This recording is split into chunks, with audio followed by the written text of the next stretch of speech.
In the dim light of the interrogation room, two very different battles unfold. Not just across the table, but inside the human brain itself. When coercive tactics are used, the suspect's nervous system is hijacked. Stress floods the bloodstream with cortisol. The amygdala, the brain's fear center, roars into overdrive. Its alarm signals drown out the prefrontal cortex, the seat of logic and long-term planning. Rational thought collapses. The hippocampus, which normally encodes and retrieves memory, falters under the chemical assault. Details blur, timelines fragment, and the suspect begins to lose confidence in their own recollections. In this state, even false evidence can be absorbed as if it were true. Neuroimaging shows it clearly.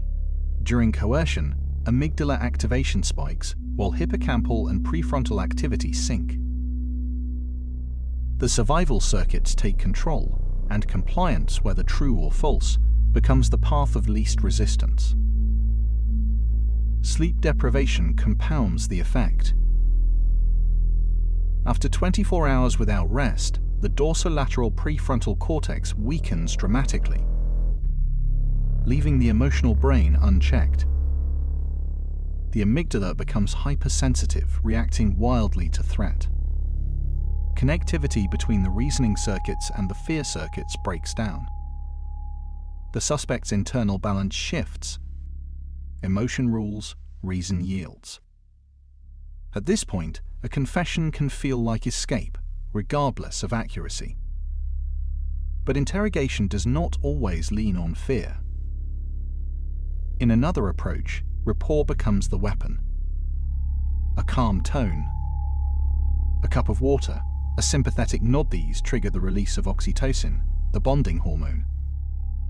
The ventral striatum, a reward hub, lights up when comfort or leniency is offered. Trust builds, and the prefrontal cortex, instead of shutting down, stays engaged. The suspect's memory systems function more clearly, and the anterior cingulate cortex, which monitors truth and conflict, stays active. In neuroimaging studies, this pathway is unmistakable.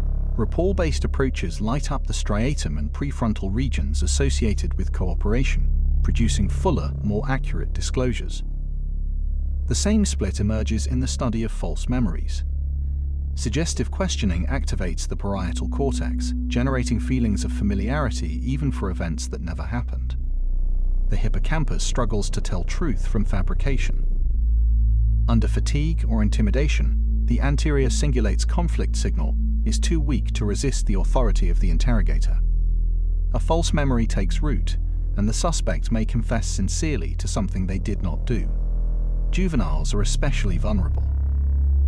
Their prefrontal cortex is still under construction, not fully wired to rein in the emotional dominance of the amygdala. Neuroimaging shows weaker connectivity between these regions, which means young suspects rely heavily on emotion, not reason. They seek immediate relief, so they confess, even when innocent, just to end the unbearable pressure. In short, coercive interrogation drives the brain into survival mode. Amygdala up, prefrontal cortex down, hippocampus offline.